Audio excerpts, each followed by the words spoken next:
नमस्कार। अपन बात कर रहे थे पेपर थर्ड की और पेपर थर्ड में भी यूनिट थर्ड की। इसमें अपन ने जो टॉपिक पढ़ा था वो था अपना बेलन। ठीक है, इस बेलन में अपन ने दो प्रकार के, एक तो बेलन के डेफिनेशन के बारे में और फिर इसके बाद में पढ़ा था अपन ने अनवलोपी बेलन के बारे में, अनवलोपी बेलन के बारे में लास्ट लेक्चर में अपन ने। ठीक है, इसके बाद में डेफिनेशन बताई थी मैंने लंबवर्तीय बेलन की। तो अनवलोपी बेलन का समीकरण और बेलन के समीकरण हो गए थे। लंबवर्तीय बेलन की बात कर रहे थे अपन। लंबवर्तीय बेलन में अपन ने इसकी डेफिनेशन पढ़ी थी, तो वापस इसको रिपीट कर देता हूँ एक बार कि लंबवर्तीय बेलन कहते किसे हैं।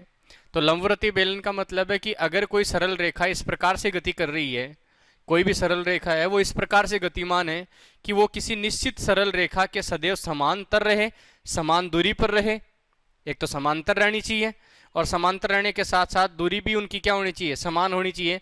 समांतर रहे तथा समान दूरी पर रहे तथा सदैव एक निश्चित वृत्त को, ये निश्चित वृत्त है, एक निश्चित वृत्त को स्पर्श करते हुए गुजरे। तो यहाँ पे ध्यान दे, सदैव का मतलब यहाँ पे देखो समान दूरी पे कह रहा हूँ मैं, और सदैव एक निश्चित वृत्त को क्या कह रहा है कि निश्चित वृत्त को सदैव स्पर्श करते हुए गुजरे। तो ये क्या होगा, जैसे सर्किल है, इस इधर से जब रेखा इधर से इसको स्पर्श करते हुए गुजरेगी, इसके चारों तरफ से समांतर, क्योंकि स्पर्श करते हुए गुजरेगी तो इसके समांतर भी रहेगी और इनके बीच की दूरी भी क्या रहेगी, समान रहेगी।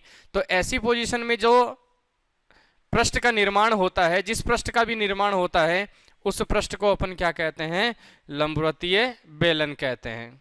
ये इस प्रकार से आकृति का निर्माण होगा और इसी आकृति को अपन क्या कहेंगे, लंबवर्तीय बेलन कहेंगे। तो जो बीच वाली रेखा है, जो निश्चित रेखा है, इसे तो अपन बेलन की अक्ष कहते ही हैं, जिसके समांतर है। और जो रेखा गतिमान है वो क्या कहलाएगी, बेलन की जनक रेखा होती है। और रही बात इस सर्किल की, इसे अपन क्या कहेंगे, निर्देशक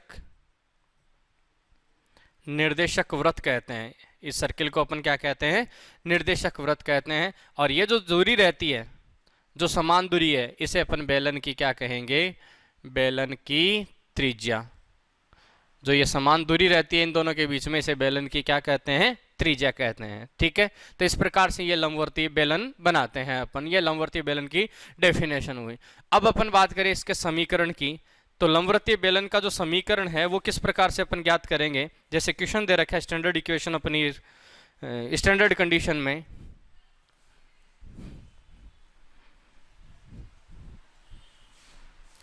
क्वेश्चन है, उस लंबवर्तीय बेलन का समीकरण ज्ञात कीजिए जिसकी त्रिज्या, तो त्रिज्या अपने को दे रखी है अगले ने, त्रिज्या स्मॉल आर, तथा अक्ष का समीकरण, बेलन की जो अक्ष है उसका समीकरण दे रखा है। अक्ष का समीकरण अक्ष minus alpha upon L equal Y minus beta upon M equal Z minus gamma upon n.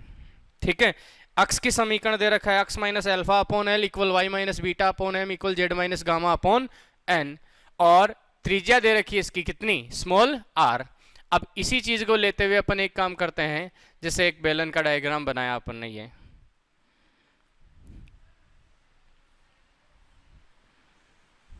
ये हो गई बेलन की अक्ष। अब बेलन की अक्ष अगले ने दे रखी है अल्फा बीटा गामा, तो यहाँ पे बिंदु ले लेता हूँ, ये जिस बिंदु से रेखा गुजर रही है, अल्फा बीटा और गामा। ओके, अब इसकी दिक्कोजें एल एम एन है, तो इसकी जो दिक्कोजें है वो है एल एम और एन। किसकी, इस रेखा की दिक्कोजें हैं ये एल एम और एन, ये रेखा की दिक्कोजें हैं।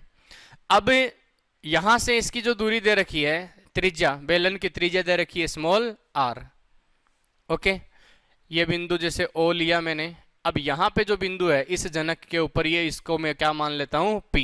जब इसको यहाँ से मिलाएंगे अपन, ये इस बिंदु P के निर्देशांक स्टैंडर्ड इक्वेशन में, स्टैंडर्ड कंडीशन में मैं दे देता हूँ x, y और z। अब यहाँ पे यह जो दूरी है इसको अपन दे देते हैं Q जैसे। ओके, मान के चला है या अपन ने माना है कि P जो है वो एक बेलन की जनक रेखा पर स्थित है जिसके निर्देशांक x, y, z है। तो हम शुरुआत यहीं से करेंगे कि माना बेलन की अक्ष पर कोई बिंदु P के कोष्टक में अपन ने लिखा है x, y, z है। ठीक है, कि माना बेलन की अक्ष के ऊपर कोई बिंदु है जिसके निर्देशांक अपन ने क्या ले लिए हैं, अक्ष वाई जेड, कि माना बेलन की अक्ष पर कोई बिंदु है जिसके निर्देशांक अक्ष वाई जेड है। अब यहां से अपन ने क्या किया, देखो एक तो ओ क्यू की बात करें, ठीक है, और एक अपने पास में ओ पी है और एक पी क्यू है, तीन बिंदु है, और ये जो एंगल है वो कितने का है, 90 का, क्योंकि त्रिज्या है इसलिए ये समान दूरी, ये समान दूरी है तो लंबवत दूरी होगी बिल्कुल। अब यहां ओ क्यू की अगर बात करें तो ओ क्यू क्या है, ओ क्यू को अपन मान सकते हैं ओपी का रेखा इस पे, कौन सी, जो बेलन की अक्ष है, इस बेलन की अक्ष के ऊपर ये क्या है, प्रक्षेप है। तो ध्यान दे एक बार कि ओ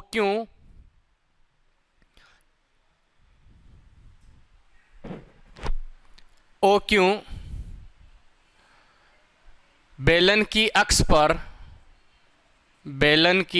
पर रेखा ओपी का प्रक्षेप है। और अपने को पता है प्रक्षेप कैसे ज्ञात करते हैं, तो प्रक्षेप ज्ञात करने के लिए ओपी की बात कर रहे हैं। ओपी के बिंदुओं को या ओपी के लिए यहां प्रक्षेप की लंबाई ओ क्यू बराबर ये आ जाएगा, देखो ओ और पी के बीच की दूरी या इसके दिक् अनुपातों को अगर देखें तो इसके दिक् अनुपात होंगे x माइनस जीरो, इसके दिक् अनुपात y माइनस जीरो, और इसके दिक् अनुपात x minus alpha, y minus beta और z minus gamma. x minus alpha, y minus beta और z माइनस गामा, ठीक है, ये दिक् अनुपात इसके ऊपर चाहिए अपने को, तो यहाँ पे l m n इसके खुद के दिक् अनुपात है, तो इनका मल्टीपल होता है, मल्टीप्लाई करके एल एम और उनका योग बटा रूट जिस रेखा पर प्रक्षेप निकाला जा रहा है उस रेखा के दिक् कोजों के वर्गों का या दिक् अनुपातों के वर्गों का योग L square plus M square plus N square. ये एक प्रकार की लंबाई है, इसलिए मोड में ले लेंगे अपन इसको। तो यहाँ मान आया प्रक्षेप की जो लंबाई है ओ क्यू बराबर L into x minus alpha, देखो एल एम एन इसके हैं, इस रेखा पर प्रक्षेप है, किसका, ओपी का, इस रेखा पर प्रक्षेप है, ये ऐसे रेखा है, ये बिंदु O है, ये बिंदु P है, इसके निर्देशांक एक्स वाई जेड है, इसके निर्देशांक अल्फा बीटा गामा है। तो हमने यहाँ से मिलाया तो ये ओ क्यू बना हुआ है। इस प्रक्षेप की लंबाई इसके दिक् अनुपात या दिक् को जय माने अपन तो एल एम एन है, तो यहाँ अपने को इसकी लंबाई चाहिए, तो इसकी लंबाई का मान होता है एल इंटू इसका जो दिक् अनुपात है वो x minus alpha, y minus beta और जेड माइनस गामा बनेंगे। तो l into x minus alpha plus m into y minus beta plus n into z minus gamma upon root l square plus M square plus N square. ये O Q का मान आया अपने पास। अब O P का मान कितना है, बेलन की त्रिज्या कितनी दे रखी है, आर। रही बात ओपी की, तो ओपी जो है वो क्या है, अपने पास दो बिंदुओं के बीच की दूरी है, अपन इजीली निकाल सकते हैं। तो हमें पता है कि समकोण कौन सा, ओ क्यू पी में ओ क्यू स्क्वायर बराबर ओ पी स्क्वायर बराबर P Q square plus O Q square. भाई समकोण त्रिभुज में ये कर्ण हो गया ना, ओ पी स्क्वायर बराबर P Q square plus O Q square. मान रखे जब ओ पी स्क्वायर का मतलब ओ और पी के बीच की दूरी का स्क्वायर, तो दो बिंदुओं के बीच की दूरी का स्क्वायर करते हैं तो वैसे तो रूट में होता है, लेकिन स्क्वायर आ रहा है इसलिए रूट हट जाएगा। क्या बनाएगा, एक्स माइनस एल्फा का square plus y minus beta का square plus z minus gamma का स्क्वायर इक्वल पी क्यू का मान आर है तो r square plus O Q square, तो ओ क्यू का मान ये है अपने पास। जब इसको स्क्वायर करेंगे तो मापांक हटा सकते हैं अपन, क्योंकि मापांक में चाहे पॉजिटिव नेगेटिव दोनों होते हैं। मापांक इसलिए लगा रखा है क्योंकि ये लंबाई है इसलिए पॉजिटिव बन जाए, लेकिन अपन स्क्वायर कर रहे हैं तो वैसे ही पॉजिटिव हो जाएगी। तो ये बनेगा l into x minus alpha plus m into y minus beta plus n into z minus gamma upon l square plus M square plus N square. Okay, ये अपने पास मान आया l into x minus alpha m into y minus beta plus n into z minus gamma अपने पास आ रहा है। और यहाँ से जब इसका अपन क्या करेंगे, होल स्क्वायर भी तो करना है, इसका तो रूट हटाया है अपन ने, तो ये अपने पास में बनेगा r square plus l into x minus alpha plus m into y minus beta plus n into z minus gamma का whole square upon l square plus M square plus N square. ठीक है, इसे हल करें अपन तो यहाँ से अपने पास में जो मान बन रहा है एक्स माइनस एल्फा का square plus y minus beta का whole square plus z minus gamma का होल स्क्वायर। अपन चाहें तो इसको हल भी कर सकते हैं पूरा एक्स वाई जेड के पदों में, x square plus y square इस प्रकार से।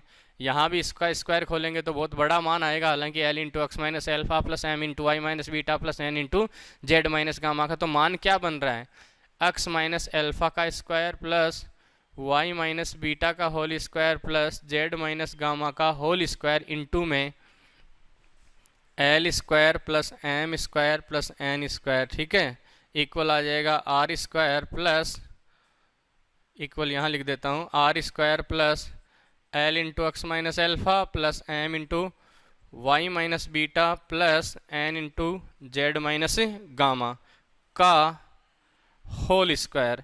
ये जो अपने पास में समीकरण बन रहा है, ये समीकरण क्या कहलाएगा, इस बेलन का समीकरण कहलाएगा। कौन से का, जो लंबवृत्तीय बेलन अपने पास मौजूद है, इस बेलन का क्या कहलाएगा, ये समीकरण कहलाएगा।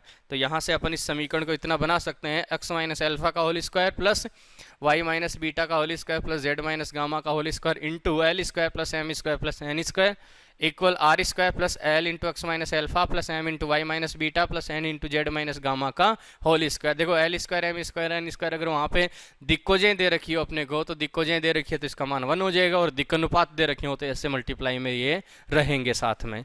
ठीक है, तो इस प्रकार से अपन इस लंबवृत्तीय बेलन का क्या ज्ञात करते हैं, समीकरण ज्ञात करती हैं। अब समीकरण जो ज्ञात किया है अपने, अगर बेलन की अक्ष इनमें से कोई विशेष हो, विशेष होने का मतलब अगर सपोज करो यहाँ पे अक्ष हो, ये बेलन की जो अक्ष है वो अक्ष हो, तो अक्ष के लिए एल एम एन का मान कितना होता है 1 0 0।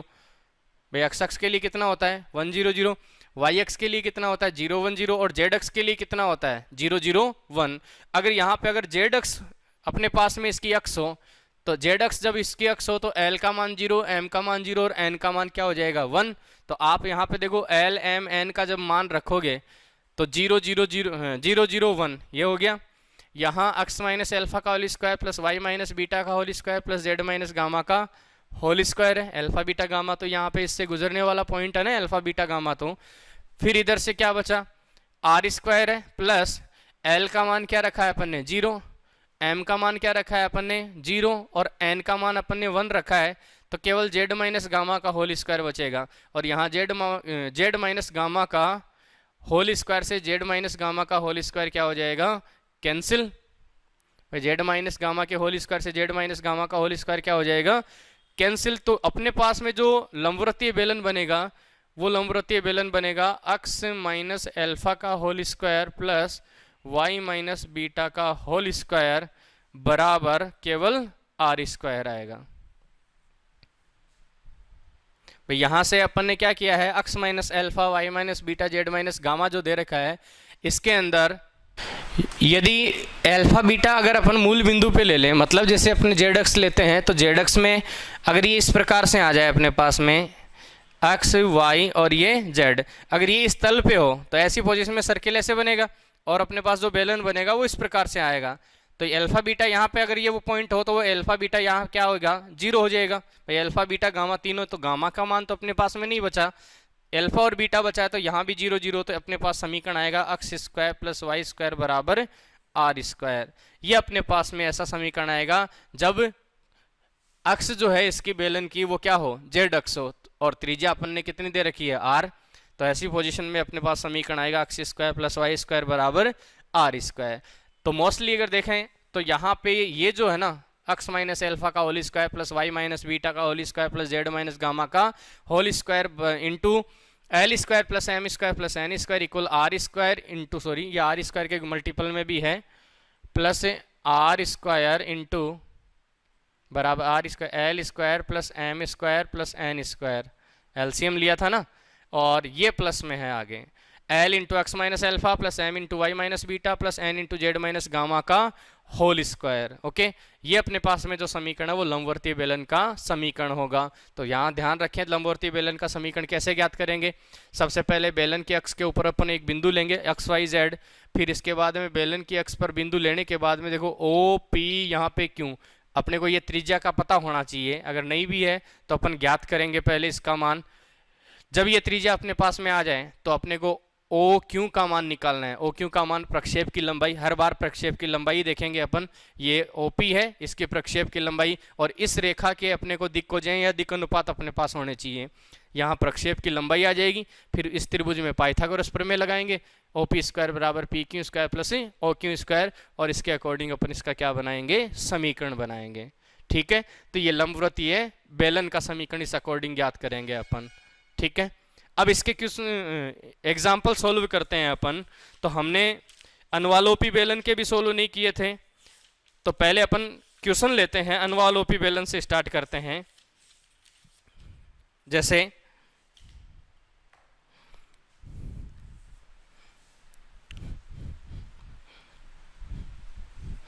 बेलन, अनुवालोपी बेलन, उन्हीं के क्वेश्चनों को लेते हैं जो अपन के एग्जाम में पूछे भी गए हैं अपने को। देखें, पहला जैसा क्वेश्चन है, उस बेलन का समीकरण ज्ञात कीजिए। ध्यान रखना, बेलन का पूछ रहा है। उस बेलन का समीकरण ज्ञात कीजिए जिसकी जनक रेखाएं, अब जिसकी जनक रेखा क्या दे रखी है, x upon 1 equal y upon -2 equal z upon 3 के समांतर है। अब ध्यान देना, मैं केवल अभी बेलन का समीकरण देख रहा हूं। x upon 1 equal y upon -2 equal z upon 3 के समांतर है, तथा जिसका निर्देशक वक्र जो दे रखा है, निर्देशक वक्र वो दे रखा है x square plus 2y square equal 1 और कॉमा z बराबर 0। ये उसका निर्देशक वक्र दे रखा है अपने को। अब यहाँ इसके समांतर है, तो अपन बेलन की जनक रेखा जो बना रहे हैं, उस जनक रेखा का समीकरण अपने को बनाना है पहले तो मान लेते हैं, माना बेलन की जनक रेखा कौन से बिंदु से गुजरती है, अल्फा बीटा गामा से, अल्फा बीटा गामा से गुजरती है। तो हमने बेलन की जनक रेखा के लिए बिंदु लिया है क्योंकि अपने को उसका समीकरण चाहिए। अतः जनक रेखा का समीकरण, तो बेलन की जनक रेखा का समीकरण जब अपन बनाएंगे तो जनक रेखा का समीकरण किस प्रकार से बनेगा। जनक रेखा के समीकरण के लिए क्या आ जाएगा अपने पास में, x minus alpha upon L का मान यहाँ 1 equal y minus beta upon -2 और z माइनस गामा अपॉन 3। आ गई बेलन की जनक रेखा। अब ये बेलन की जो जनक रेखा है, हमको पता है बेलन की डेफिनेशन में अपन ने पढ़ा था कि बेलन की जनक रेखा निर्देशक वक्र को प्रतिच्छेद करते हुए गुजरती है। तो प्रतिच्छेद कर रही है, इसका मतलब किसी न किसी बिंदु पर तो प्रतिच्छेद करेगी, और प्रतिच्छेद अगर कर रही है तो सबसे पहले तो किसको कर रही है, z बराबर 0 को ले लेते हैं। इसको भी कर रही है और इसको भी कर रही है, तो z बराबर 0 को जब प्रतिच्छेद करता है ये, लेकिन यह जनक, यदि यह जनक z बराबर 0 को प्रतिच्छेद कर रहा है, प्रतिच्छेद करता है, तो जब 0 को z बराबर 0 को प्रतिच्छेद करेगा, इसका मतलब ये इसके समीकरण को क्या करेगा, सेटिस्फाई करेगा। और सेटिस्फाई करेगा तो यहाँ सेटिस्फाई करवाएं जब, तो x minus alpha upon L equal y minus beta upon 2, L की जगह 1 सॉरी, और z की जगह जब 0 लेंगे तो माइनस का गामा अपॉन क्या आ जाएगा, 3 आ जाएगा अपने पास। ठीक है, अब यहां अपने पास जो मान आ रहा है, तो इस रेखा पर स्थित किसी बिंदु के निर्देशांक, इस रेखा पर स्थित किसी बिंदु के निर्देशांक अगर अपन ज्ञात करें, तो इस रेखा पर स्थित किसी बिंदु के निर्देशांक, देखो x बराबर क्या आएगा, ये कांस्टेंट है तो इसके इक्वल में ले लेते हैं अपन।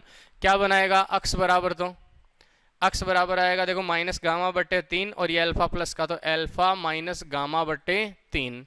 y बराबर क्या आएगा, तो y बराबर यहाँ से 2 गामा बाई 3 हो गया ना, ये बीटा है तो बीटा माइनस 2 गामा बाई 3, और z बराबर क्या चल रहा है, 0, क्योंकि z बराबर अपने पास में पद है जो वो कितना है, 0। z बराबर 0 से सेटिस्फाई करवाया था, ये अपने पास में वो बिंदु है। अब ये जो एक्स वाई जेड बना है, हमें पता है कि बेलन जब निर्माण कब होता है, जब निर्देशक वक्र को जनक रेखा काटती है, और काटने का मतलब प्रतिच्छेदन करना।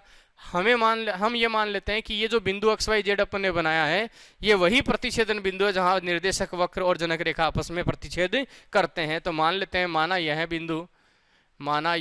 बिंदु जनक रेखा तथा निर्देशक वक्र का प्रतिच्छेद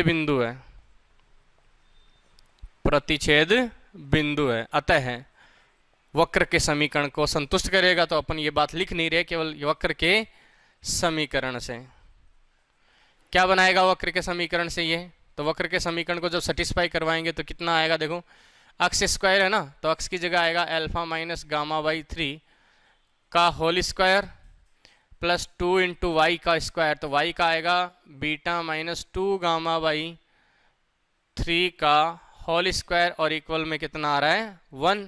इसे जब हल करेंगे अपन तो क्या आएगा, देखो 3 अल्फा माइनस गामा का होल स्क्वायर प्लस ये 2 इंटू 3 बीटा माइनस 2 गामा का होल स्क्वायर। अब इसके बटे में भी 9 है और इसके बटे में भी 9 है, तो इक्वल में कितना आ गया 9।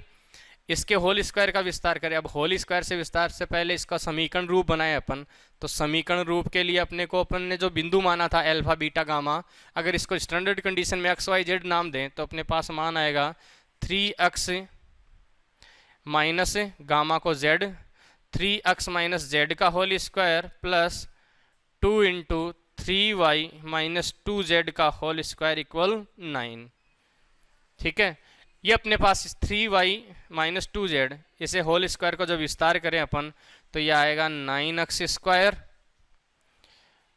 Plus z square minus 6xz, okay, और plus 2 into 9y square plus 4z square और 3 2 6 12 माइनस के 12 इक्वल 9। और अब इसे सेट करें अगर तो 9x स्क्वायर हो गया। वाई स्क्वायर के पद अगर देखें तो यहाँ से देखो प्लस ये 18y स्क्वायर हो जाएगा। ठीक है, और जेड स्क्वायर के पद देखें तो जेड स्क्वायर एक ये रहा 4 इंटू 2 8 और एक 9 जेड स्क्वायर हो गया। फिर एक्स वाई के पद हैं अपने पास नहीं है, वाई जेड के पद हैं तो 12 इंटू 2 24, ये माइनस के 24 वाई जेड, ये माइनस का 6 एक्स जेड और ये 9 है तो माइनस 9 इक्वल 0। ये जो समीकरण अपने पास में आ रहा है 9x square plus 18y square plus 9z square minus 24yz minus 6xz minus 9 बराबर 0, ये जो अपने पास में समीकरण बनेगा वो बेलन का समीकरण होगा। यहाँ ये अपने पास में -2 है।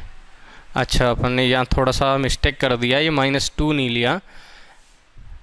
ठीक है, तो ये अपने पास बीटा प्लस 2 गामा बाई 3 बनेगा। थोड़ा सा ध्यान दें, यहाँ ये अपन ने माइनस थोड़ा सा इधर लगा दिया था मैंने, तो अपने पास ये तो चेंज केवल माइनस प्लस में होगा ये, बाकी का पहला पद तो ऐसे सेम चल रहा है अपना।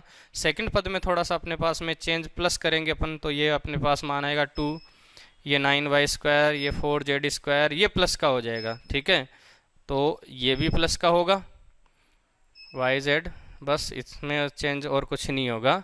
ये अपने पास में इसका क्या आ जाएगा, समीकरण आ जाएगा। किसका, बेलन का समीकरण बनाया अपन ने, ये बेलन का समीकरण। ठीक है, तो इस प्रकार से अपन इसका हल ज्ञात करेंगे। आगे अपन चलें, दूसरा क्वेश्चन ले इसका।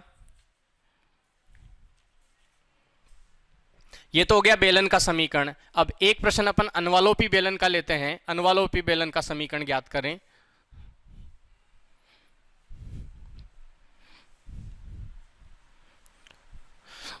दे रखा है एक सांकव या सांकवज x square upon a square plus y square upon b square plus z square upon c square, ये दीर्घवृत्तज का समीकरण है कि अनवालोपी बेलन का समीकरण ज्ञात कीजिए जिसकी जनक रेखाएं उस रेखा के समांतर है जिसकी दिक्कोजें एल एम एन है। अब यहां पे ध्यान दें कि जनक रेखा उस रेखा के समांतर है जिसकी दिक्कोजें जो है वो क्या है, एल एम और एन है। अब यहाँ पे अपने को अक्स का समीकरण नहीं दे रखा है, वैसे अक्स के समीकरण की जरूरत भी नहीं है अपने को बेलन की जनक रेखा चाहिए, और जनक रेखा के लिए दिक्कोजें चाहिए। तो दिक्कोजें अगले ने अपने को दे रखी है कि अपने को जो अक्स है उसकी दिक्कोजें अगर एल एम एन है तो बेलन की जनक रेखा के भी दिक्कोजें एल एम एन ही होगी। तो अपन पहले बिंदु ले लेते हैं, अनुवालोपी बेलन चाहिए ना, तो अनुवालोपी बेलन के लिए पहले बेलन की जनक रेखा पे तो मान लेते हैं, माना बेलन की जनक रेखा पर कोई बिंदु P और इसका नाम दे दिया अल्फा बीटा गामा है। ठीक है, कि माना बेलन की जनक रेखा पर कोई बिंदु P जिसके निर्देशांक अल्फा बीटा गामा है वो उस पे स्थित है। अब बेलन की जनक रेखा का समीकरण अगर बनाए अपन, बेलन की जनक रेखा का समीकरण, जब बेलन की जनक रेखा का समीकरण बनाएंगे तो क्या आएगा, x minus alpha upon l, y minus beta upon m, z minus gamma upon n. ये बेलन की जनक रेखा का क्या आ गया, समीकरण आ गया। अब इस बेलन की जनक रेखा का जो समीकरण अपने पास आया है, इस बेलन की जनक रेखा के समीकरण से अपन आगे हल करें इसका, तो मान लेते हैं इसको इक्वल किसके, आर के। लिखेंगे इस रेखा पर स्थित किसी बिंदु के निर्देशांक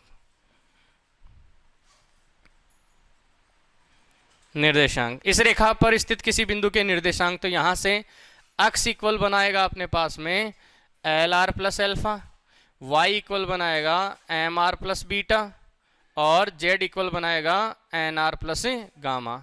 ओके, ये अपने पास इस रेखा पर स्थित किसी बिंदु के क्या है, निर्देशांक। अब अनुवालोपी बेलन में क्या होता है कि जैसे अनुवालोपी बेलन का अपन जब भी समीकरण निकालते हैं, चाहे बेलन का निकालें अपन, तो रेखा पर स्थित जो बिंदु का निर्देशांक होगा, तो जनक रेखा जो होती है वो निर्देशक वक्र को क्या करती है, बेलन में प्रतिच्छेद करती है, अनुवालोपी बेलन में स्पर्श करती है। तो स्पर्श करना भी तो एक प्रकार का प्रतिच्छेदन है।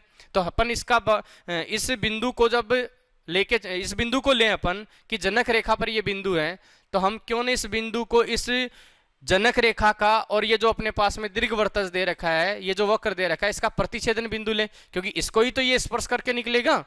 तो जो बिंदु इसके बाहर स्थित हैं पूरे, उनको जहां पे भी स्पर्श कर रहा है तो वो प्रतिच्छेद बिंदु भी तो होंगे। तो यहाँ ये बिंदु जो माना यह बिंदु जनक रेखा तथा दीर्घवृत्तज या दिए गए वक्र का प्रतिच्छेदी बिंदु है। ठीक है, तो वक्र से यहां पे अपन ये भी लिख सकते हैं, तो यह बिंदु वक्र के समीकरण को क्या करेगा, संतुष्ट करेगा। तो वक्र से क्या आएगा, अक्स की जगह क्या लिखा, एल आर प्लस एल्फा का whole square upon a square, m r plus beta का whole square upon b square, फिर एन आर प्लस गामा का whole square upon c square equal क्या आया, 1। जब अपन इसको अल्फा बीटा गामा इनके लिए स्क्वायर के लिए सोल्व करें, तो स्क्वायर के लिए जब सोल्व करेंगे तो अपने पास में जो मान बनेगा, आर स्क्वायर के गुणा में क्या क्या आएगा, देखो एक तो आर स्क्वायर इसमें बनेगा, एक आर स्क्वायर इसमें बनेगा, और एक आर स्क्वायर इसमें बनेगा। तो आर स्क्वायर के मल्टीप्लाई में क्या क्या आएगा, l square upon a square plus M square upon b square plus N square upon c square. ये तो आर स्क्वायर के गुणा में रहेंगे। फिर आगे चलें अपन, तो टू का पद जो बीच में 2ab का पद बनता है, वो 2 और r के गुणा में कितना आएगा, तो यहाँ से अपन ने r लिया है 2 इंटू आर, इसके गुणा में क्या क्या बनेगा, तो देखो ये बना था 2lr एल्फा बनेगा, तो यहाँ से l alpha upon a square plus m beta upon b square plus n gamma upon c square, ये r के गुणा में रहेगा। ओके, प्लस तीसरा जो पद बनेगा वो कांस्टेंट वाला alpha square upon a square plus beta square upon a square plus gamma square upon c square, ये कांस्टेंट पद रहेगा। और इक्वल में जो 1 है, तो क्यों नहीं इधर ला के -1 करके अपन इक्वल में क्या कर दें, 0। अब यह आर के पदों में क्या है, द्विघात समीकरण। यह आर के पदों में द्विघात समीकरण है, द्विघात समीकरण है। अब अपने को पता है कि जब अनुवालोपी बेलन होता है, तो अनुवालोपी बेलन में दिए गए वक्र को जो जनक रेखा है वो क्या करके निकलती है, स्पर्श करके निकलती है। अगर यहां आर के दो मान आए, यहां पे आर स्क्वायर है तो आर के जब दो मान अगर आएंगे, क्योंकि द्विघात समीकरण आर के पदों में आर के दो मान आएंगे तो बिंदु भी दो होंगे, और बिंदु दो होने नहीं चाहिए क्योंकि अपने को तो स्पर्श करवाना है। दो होंगे तो प्रतिच्छेद करेगी, क्योंकि प्रतिच्छेदन बिंदु जो है वो सॉरी स्पर्श बिंदु वो प्रतिच्छेदन बिंदु होता है, लेकिन हमको क्या करवाना है, इसको स्पर्श करवाना है। प्रतिच्छेद तो करेगा ही करेगा, इसलिए पहले अपन ने प्रतिच्छेदन की कंडीशन ली, लेकिन अब अपन अनुवालोपी बेलन बना रहे हैं, इसलिए इसको स्पर्श करवाने की पोजीशन में अगर लें तो अपन क्या कहेंगे कि जनक रेखा क्या करती है, वक्र को स्पर्श करती है, अतः आर के दोनों मान समान होंगे, और जब आर के दोनों मान समान होंगे तो दोनों मान समान कब होंगे, जब बी स्क्वायर बराबर 4ac, द्विघात समीकरण का रूल होता है कि दोनों मान समान कब होते हैं किसी द्विघात समीकरण के, जब बी स्क्वायर बराबर क्या होता हो 4ac। अतः या तो बी स्क्वायर बराबर 4ac। अब द्विघात समीकरण में पता ही आपको ए बी सी कहाँ होते हैं, यहाँ ए जो होता है वो होता है स्क्वायर वाले पद का गुणांक, बी होता है सिंगल घात वाले या आर का पद का गुणांक, और सी जो है वो कांस्टेंट है। तो यहाँ ए बी सी के पदों को लें अगर, तो देखो b का स्क्वायर किया तो मेरे पास में आया 4 l alpha upon a square plus m beta upon b square plus n gamma upon c square, okay, equal 4ac। तो 4 ए का मान हुआ l square upon a square plus M square upon b square plus N square upon c square, और c का जो मान है वो है अपने पास में alpha square upon a square plus beta square upon b square plus gamma square upon c square minus 1। यहाँ से 4 से 4 कैंसिल हो गया, स्क्वायर है इसका बी स्क्वायर किया ना, ठीक है। तो 4ac 4 से 4 कैंसिल। अब इसको समीकरण रूप में जब लिखेंगे, समीकरण रूप में, तो समीकरण रूप में क्या होता है, हमने जो अल्फा बीटा गामा माना था बेलन की जनक रेखा पर, अगर उसको स्टैंडर्ड कंडीशन में अपन कोऑर्डिनेट दे दें तो एक्स वाई जेड अगर नाम दे तो ये क्या बनाएगा, l x upon a square plus l x upon a square plus m y upon b square plus n z upon c square का होल स्क्वायर बराबर l square upon a square plus M square upon b square plus N square upon c square, और into में आएगा x square upon a square plus y square upon b square plus z square upon c square minus 1।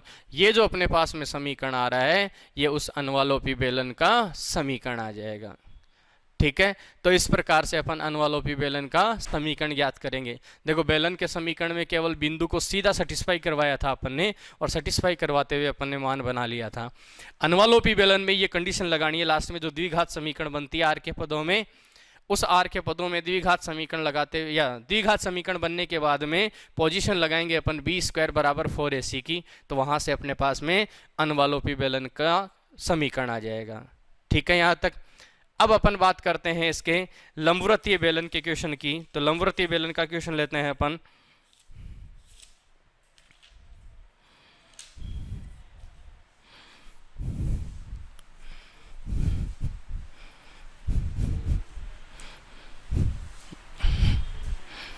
जैसा question दे रखा है लंबवृत्तीय बेलन के लिए कि उस लंबवृत्तीय बेलन का समीकरण ज्ञात कीजिए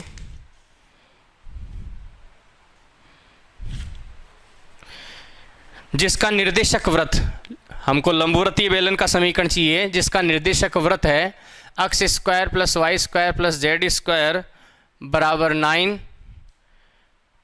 और x minus y plus z बराबर 3।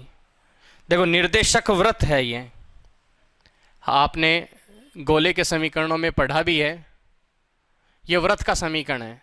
देखो वृत्त के समीकरण में जब गोले का समीकरण और वृत्त का समतल का समीकरण एक साथ आए तो हमने देखा है वहाँ पे कि इसका जो गोला है इसको ये समतल प्रतिच्छेद करता है, और प्रतिच्छेद करने से जो सर्किल बनता है वही क्या है, ये निर्देशक वृत्त दे रखा है। इसी निर्देशक वृत्त, अब देखो गोला ये है, इसको देख के पता लग रहा है जिसका केंद्र कहाँ पे है, मूल बिंदु पे 0 0 0 पे, और त्रिज्या कितनी दे रखी है इसकी 3, ये गोले की त्रिज्या है। ठीक है, अब अक्स वाई जेड ये समतल है, ये समतल इसको प्रतिच्छेद करते हुए जा रहा है। ठीक है, ये समतल इसको प्रतिच्छेद कर रहा है, x minus y plus z बराबर 3। अब जब ये इसको प्रतिच्छेद कर रहा है तो जो सर्किल बनेगा, तो प्रतिच्छेद करेगा तो सर्किल ये बनेगा, ये तो है उसका निर्देशक वृत्त। अब जब ये निर्देशक वृत्त है तो इस निर्देशक वृत्त को मानते हुए इसका बेलन बनाना अपने को, तो बेलन बनाने के लिए ये लंबवर्तीय बेलन इस प्रकार से बनेगा। ठीक है, इस लंबवर्तीय बेलन को अपने को बनाना है। अब लंबवर्तीय बेलन बनाने के लिए अपन क्या करेंगे, यहाँ से सबसे पहले तो देखो अपने को क्या चाहिए, इसकी बेलन की अक्ष। ठीक है, बेलन की अक्ष ले, और बेलन की अक्ष के साथ साथ इसकी त्रिज्या चाहिए सर्किल की, स्मॉल आर। ओके, अब इन सब का मान ज्ञात करने के लिए अपन क्या करें, देखो मैंने यहाँ से इसको मिलाया, ये क्या है, गोले की त्रिज्या कितनी है 3, ये क्या है समतल, यहाँ पे अपन ने क्या ले लिया, मूल बिंदु जो गोले का सेंटर है। जब ये यहाँ से अपन ने लंब डाला तो इस लंब की लंबाई अपन निकाल सकते हैं इजीली, और मेरे को ये त्रिज्या चाहिए पहले तो इस बेलन की त्रिज्या, तो बेलन की त्रिज्या वही होगी जो सर्किल की त्रिज्या होगी। तो सर्किल की त्रिज्या निकालने के लिए ये केंद्र हो गया O, इस बिंदु को नाम दे दिया जैसे अपन ने O, ये A हो गया, और ये कौन सा हो गया B, OAB दे दिया अपन ने। अब OAB जो अपन ने बिंदु लिया है सर्किल के अकॉर्डिंग, इससे अगर अपन मान बनाएं तो मान क्या होगा, पहले OB का मान बनाता हूं। OB बराबर क्या है, बिंदु O से समतल पर डाले गए लंब की लंबाई, यही है ना। तो OB बराबर बिंदु O से, तो 0 0 0 से समतल पर लंब डाला गया है और उसकी लंबाई निकालनी है, तो क्या हो जाएगा 0 माइनस 0 प्लस 0 माइनस 3 बटा रूट 1 का स्क्वायर प्लस माइनस 1 का स्क्वायर प्लस 1 का स्क्वायर, यही तो आएगा। ABC के मान 1 1 माइनस 1 है, सॉरी 1 माइनस 1 1 है, तो यहाँ पे A square B square C square हो गया का मापांक। तो OB बराबर आ गया ये 3, क्योंकि मापांक में है तो प्लस का हो जाएगा, ये 1 प्लस 1 प्लस 1 तो कितना आया √3, तो अपने पास में लंबाई आ गई इसकी कितनी √3। अब जब मैं इसकी त्रिज्या ज्ञात करूं R बराबर स्मॉल r बराबर, तो स्मॉल r बराबर क्या आएगा, देखो आधार है ये कर्ण है, ये लंब है, तो क्या लिखोगे कर्ण स्क्वायर माइनस लंब स्क्वायर, तो कर्ण स्क्वायर कितना हुआ, या फिर आप R बराबर लिख सकते हो OA square minus OB square, और वो भी किस में रूट में, तो R बराबर OA का स्क्वायर किया कितना आया 9, और माइनस √3 का स्क्वायर 3, तो R का मान आ गया √6। ये लो बेलन की त्रिज्या आ गई अपने पास, जो सर्किल की त्रिज्या है वही बेलन की त्रिज्या है। अब आ जाते हैं अपन साइड में, एक बार उसे भूल जाइए, इधर ले लेते हैं, ये लंबवृत्तीय बेलन हुआ। ओके, ये हो गया लंबवृत्तीय बेलन। अब थोड़ा सा और एक बार, जो बेलन की अक्ष की समीकरण है, ये अपने को पता है कि जो 1 माइनस 1 है वो 1 माइनस 1 इस समतल के दिक् अनुपात है, और समतल के दिक् अनुपात का मतलब समतल के समीकरण में जो दिक् अनुपात होते हैं वो उसकी अक्ष के लंबवत दिक् अनुपात, अक्ष के लंबवत होते हैं। तो अक्ष के लंबवत यही तो हुआ ना, ये अक्ष के लंबवत ही तो है, सॉरी बेलन के तल के लंबवत है, तो बेलन के तल के लंबवत तो हुआ ना ये, तो इसके दिक् अनुपात कितने 1 माइनस 1 और 1, ये इसके दिक् अनुपात हैं। तो यहाँ से ये एक बेलन की अक्ष हो गई जिसके दिक् अनुपात है 1 माइनस 1 और 1, और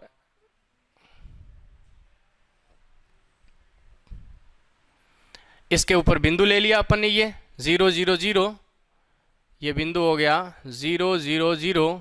ठीक है, इस बिंदु के साथ साथ अब अपन को क्या करना है, बेलन के ऊपर एक बिंदु लेके चलना है जिसका नाम है P, और इसके निर्देशांक अपने को दे देने हैं क्या, अक्स वाई जेड, वही लंबवर्तीय बेलन वाली पोजीशन। यहाँ से यहाँ तक की दूरी कितनी निकाली थी अपन ने √6, इसको मिलाया, ये तो बिंदु हो गया O, इसका बिंदु हो गया P, और इस बिंदु को एक नया नाम दे देते हैं जैसे अपन ने Q दे दिया। ठीक है, तो OQ का मान वही प्रक्षेप की लंबाई के अकॉर्डिंग बनेगा, तो यहाँ से अपन बनाएंगे लंबवर्तीय बेलन का समीकरण। तो पहले ओ क्यू का मान निकालते हैं। ओ क्यू बराबर, देखो प्रक्षेप की लंबाई है, ओ पी का अक्ष पर प्रक्षेप, यही तो है ना। ओ क्यू बराबर ओ पी का बेलन की अक्ष पे या ओ पी का अक्ष पर प्रक्षेप, इस अक्ष के ऊपर क्या है, ये प्रक्षेप है। तो यहाँ ओ क्यू बराबर क्या बनाएगा, इसके दिक् अनुपात देखें तो x minus zero, y minus zero, z minus zero है, x minus zero, y minus zero और जेड माइनस जीरो। इसको गुणा करते हैं अक्ष के दिक् अनुपातों से, तो 1 माइनस 1 1, ये 1 माइनस 1 और 1 अपॉन रूट, यहाँ से इनका स्क्वायर तो 1 का स्क्वायर प्लस माइनस 1 का स्क्वायर प्लस 1 का स्क्वायर का मापांक। तो यहाँ से आया ओ क्यू बराबर, ये तो अक्ष बना केवल, ये माइनस वाई बना और ये प्लस का जेड अपॉन ये रूट 3 बनेगा। ओके, ये ओ क्यू का मान आ गया। अब ओ पी क्यू का अगर मान आया है तो त्रिभुज ओ पी क्यू में अगर लेके चले अपन, त्रिभुज ओ पी क्यू में क्या क्या होगा, ओ पी स्क्वायर बराबर O Q square plus P Q square. O P square का मान अगर देखें तो ओ पी स्क्वायर का मान देखो, O P square x minus zero का स्क्वायर, वाई माइनस जीरो का स्क्वायर, जेड माइनस जीरो का स्क्वायर, तो x square plus y square plus z square आ जाएगा। ओ पी क्यू का स्क्वायर, तो पी क्यू का स्क्वायर रूट 6 का स्क्वायर कितना आया, 6 प्लस ओ क्यू का स्क्वायर, तो ओ क्यू का मान x minus y plus z बट्टा रूट 3 है, स्क्वायर करोगे तो x minus y plus z का होल स्क्वायर अपॉन में क्या आ जाएगा 3, ये मल्टीप्लाई होगा तो 3 into x square plus y square plus z square equal 6 into 3 18 हो गए, plus x minus y plus z का होल स्क्वायर। अब इसे आगे हल करेंगे अपन, हल किस प्रकार से, ए माइनस बी प्लस सी के होल स्क्वायर से हल करेंगे। क्या आएगा यहाँ से, ये 3x square plus 3y square plus 3z square तो है अपने पास बराबर 18, इसे हल करते हैं x minus y plus z के होल स्क्वायर को, तो x square plus y square plus z square तो हो ही जाएगा। फिर इसके बाद में माइनस का 2ab, तो ये 2xy हो गया, फिर माइनस का 2yz हो गया और प्लस का 2zx हो जाएगा। ठीक है, इन सभी पदों को देखो, x square y square z square एक एक कम हो जाएंगे, तो 2x square plus 2y square plus 2z square तो होगा ही होगा। इन सभी को उधर ले जाएं अपन, तो ये प्लस का 2xy प्लस का 2yz प्लस 2zx और बचा हुआ क्या है केवल 18, तो इधर आएगा तो माइनस के 18 बराबर 0। इन सभी में से 2 को कॉमन लेके जब 0 में भेजेंगे तो समीकरण आएगा x square plus y square plus z square plus x y plus y z plus z x minus 9 बराबर 0। ये उस लंबवृत्तीय बेलन का क्या आ जाएगा, समीकरण आ जाएगा। ठीक है, तो इस प्रकार से अपन लंबवृत्तीय बेलन का क्या ज्ञात करेंगे, समीकरण ज्ञात करेंगे। समझें इसको एक बार आप। ये सबसे पहले अपन ने क्या निकाली है, ये बेलन की जो त्रिज्या है वो त्रिज्या ज्ञात की है, बेलन की त्रिज्या इस अकॉर्डिंग निकाल रहे हैं अपन। ठीक है, जो अपन ने पढ़ी है पहले भी। फिर इसके बाद में अपन ने बेलन को अक्ष का समीकरण बनाते हुए जिस प्रकार से लंबवृत्तीय बेलन का समीकरण ज्ञात करते हैं अपन, उसी प्रकार से अपन ने बेलन का समीकरण ज्ञात किया है। ठीक है, अब इसके आगे के जो क्वेश्चन हैं और सेकेंद्र सांकवज अपना एक टॉपिक और रहा है इस यूनिट का, वो अपन इसके नेक्स्ट लेक्चर में देखेंगे। Thank you.